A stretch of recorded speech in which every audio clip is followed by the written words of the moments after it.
الشاورما المصري ما تتقارنش بأي شاورما تانية. عملتها بأبسط طريقة وبدون أي تعقيد. يا سلام عليها بقى مع الطحينة وطعمها إيه حكاية. وتعالوا نجيب الموضوع من البداية.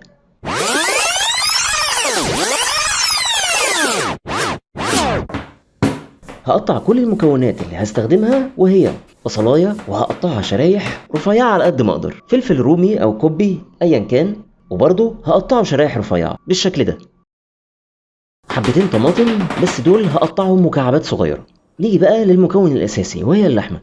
انا هنا استخدمت شرايح لحم من وش الفخدة وبدأت اقطعها رفيعة كأني بقطع بطاطس محمرة. وبس كده قطعت كل المكونات اللي عندي. ندخل بقى على المرحلة اللي بعد كده. طاسة وحتة زبدة شوية زيت، وننزل أول حاجة باللحمة اللي قطعناها. هديلها تقليبة كويس لحد لما تغير لونها، وبعدين هنزل بأبسط توابل عندي وهي شوية ملح، فلفل أسود، أقل كمية بهارات،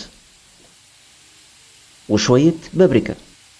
أقلب كله مع بعضه لحد لما أتأكد إن اللحمة وصل لها كل التوابل اللي أنا حطيتها. وبعدين هنزل بالبصل. في المحلات البصل بيتحط بعد تسوية اللحمة، بس ده بيخلي البصل ني شوية وأنا مش بحب ده. عشان كده هنزل بالبصل من البداية وخليه يستوي مع اللحمة، كده بيكون أطعم بكتير. لو حسيت إن اللحمة بدأت تنشف ممكن أزود شوية مية صغيرة، وهدي النار عليها مع التقليب كل 5 دقايق. ولما تقرب تستوي ننزل بالطماطم ونديها تقليبة كمان. وآخر حاجة هننزل بيها الفلفل.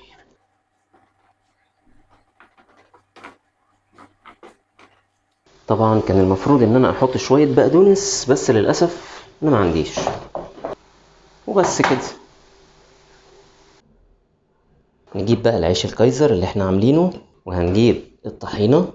نبدأ الأول ننزل بالطحينة.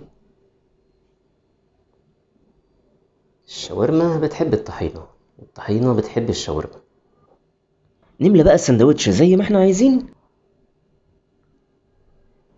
وننزل بالطحينة على اللحمة. وطبقة العيش التانية برضو لازم تشرب من الطحينة. تتبيلة الطحينة بتبقى ملح وفلفل وبابريكا وسنة توم. واقفل بقى السندوتش. أطعم سندوتش شاورما هتدوقوه. يلا بينا ندوق. بسم الله.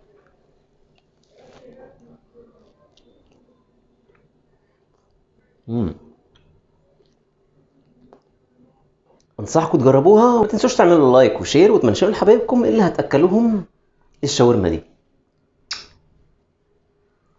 اشوفكم في فيديو جديد.